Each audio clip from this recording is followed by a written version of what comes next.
Hi everyone, here's kicking off another episode of Beyond 9 to 5. We're here to uncover the stories behind the suits, exploring the personal side of our guests' life. From hobbies that spark joy to passions that fuel his creativity. We'll delve into what keeps him inspired outside his office. It's a glimpse into his life that balances the demands of being a tech leader with the joy of personal fulfillment. So let's get started. Today, we're excited to sit down with Himanshu Sharma, General Manager at Gramax, GMR Group, for a fun and insightful chat. Ready for some fun questions? So thank you so much for joining us, Himanshu. Great. It's been wonderful knowing you, Awnesh, for a couple of years now. So looking forward to have this chat. Pleasure's all mine. Thank you so much. So, just to start with, a little bit of a different question. If you could turn any hobby into a full-time career, what would that be? So I used to do a lot of theatre and dramatics back in school days and my college days and in my MBA days. I tried doing keeping up with the pace with my jobs and everything, but haven't been able to do it. I utilize that stage and performing arts and utilize that particular thing into my trainings and awareness programs. I love delivering trainings and having those classroom programs and everything. Do webinars. So I think that's one hobby that I would like to pursue. Given a chance, a little more time.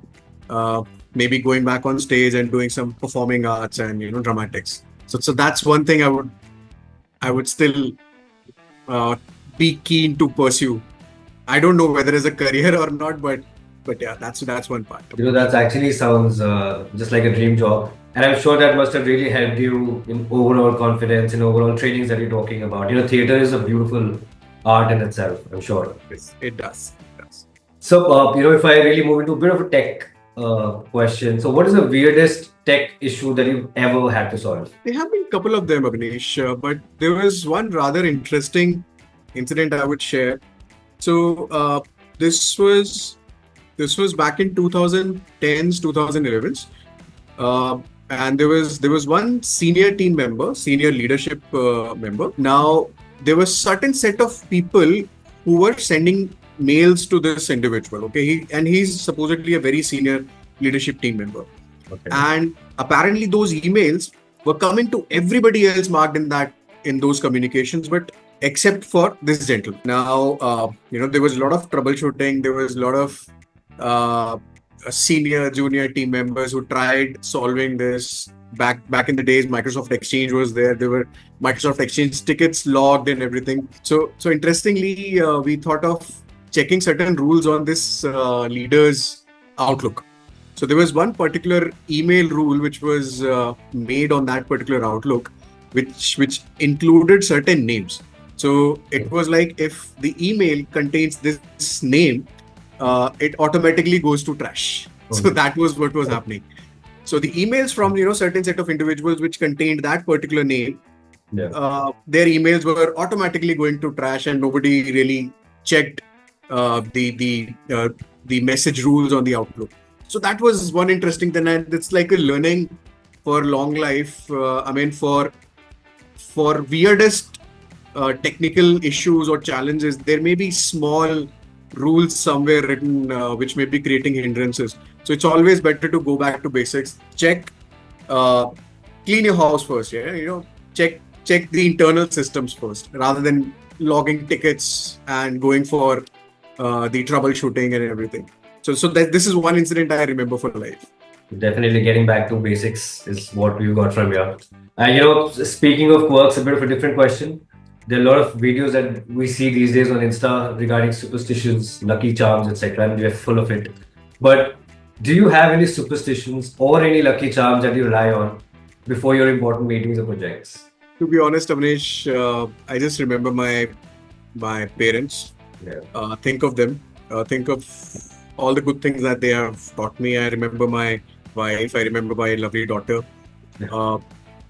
There's no specific superstition or anything of that sort, but I keep my fingers crossed when the results are about to come, when the deadlines are approaching, when feedbacks are anticipated.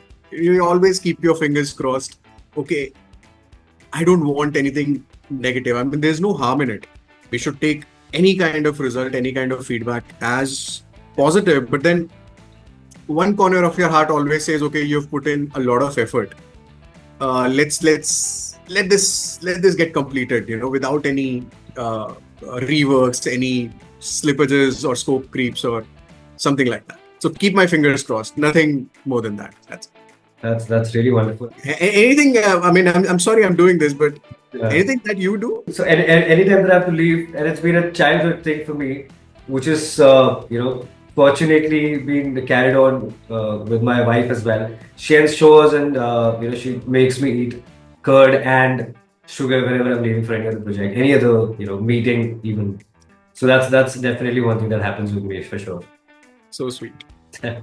So if you really had a magic wand, if someone gives you a magic wand to eliminate one of your daily tasks, what would that be and why would that be? That's an interesting one. I think there are a lot of software updates which are coming, right? If we can get rid of them, every second day, in fact, nowadays it's almost 2 times a day. Microsoft updates, Adobe updates, this update, that update. I mean, not only on your laptops, your home computers, your phones. A lot of these updates keep on coming. I mean, if these updates could go away, I know being a cybersecurity professional, I mean, this is one thing which is part of your regime, right? Part of how you have groomed, how you have grown up.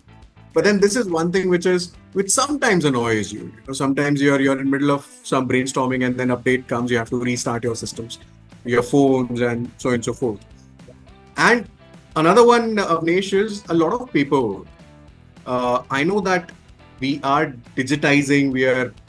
There's a lot of focus on digitization. The digital word is the buzzword which everybody's talking about, but there's still a lot of paperwork which happens.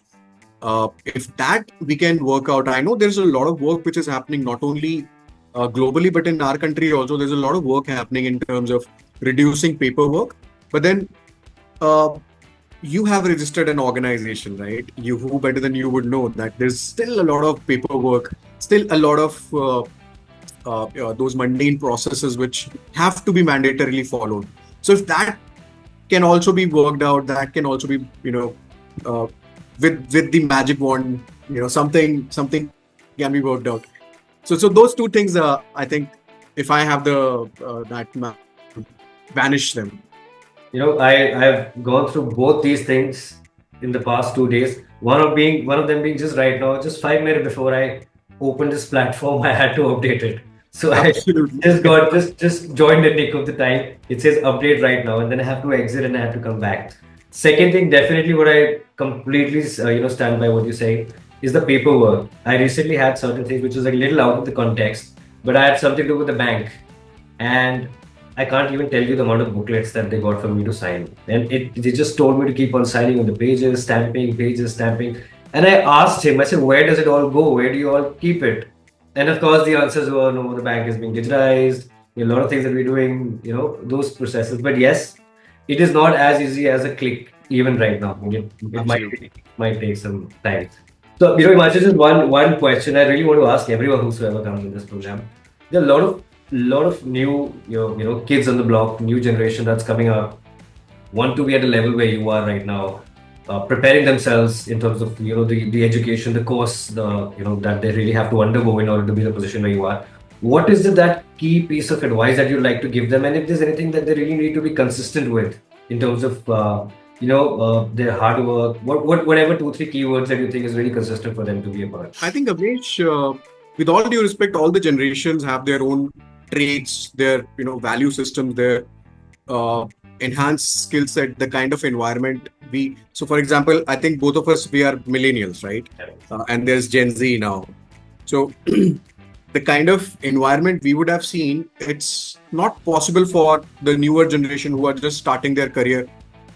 It's kind of impossible because the kind of technology we and the next generation, which is aspiring to become get into the career, start of their career, they are surrounded by, we were not, right? Yeah. So I think there are a lot of foundational aspects which are sometimes, I believe, happen to miss out.